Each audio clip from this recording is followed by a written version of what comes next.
Denegar mesures de conciliació o perjudicar els treballadors i treballadores per gaudir-les és una pràctica discriminatòria tant si ets un home com si ets una dona. Perquè si ets una dona, al perjudicar-te per exercir la conciliació de la teva vida laboral i familiar, el que està fent és posar-te en una posició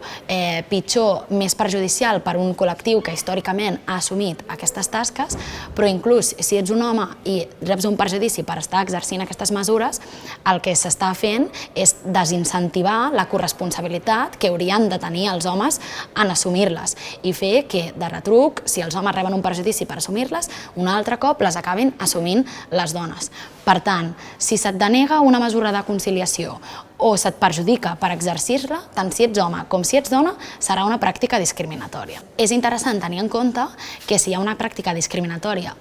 es pot denunciar a l'empresa en qualsevol moment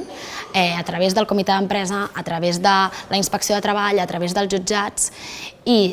si se't denega una mesura de conciliació cal anar amb compte perquè igual que quan som acomiadades ens sancionen o ens modifiquen les nostres condicions de treball, en aquests casos només tenim 20 dies hàbils per denunciar davant del jutjat. Per tant, és important que si et deneguen una mesura de conciliació, de seguida t'assessoris i t'informis per poder saber quins són els teus drets i reclamar-los. Quan denunciem una denegació d'una mesura de conciliació davant del jutjat,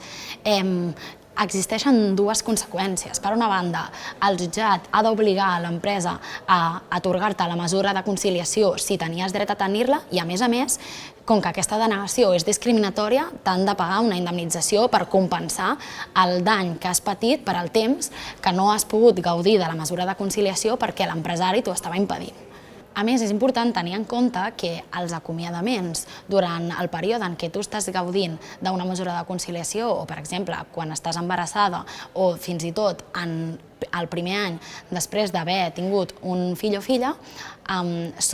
sempre que siguin sense causa, seran nuls. Aquesta nul·litat el que implica és que tu pots denunciar-ho, reclamar a l'empresa que et readmetin al teu lloc de treball, que et paguin els salaris des que et van acomiadar fins que et readmetin i, a més, una indemnització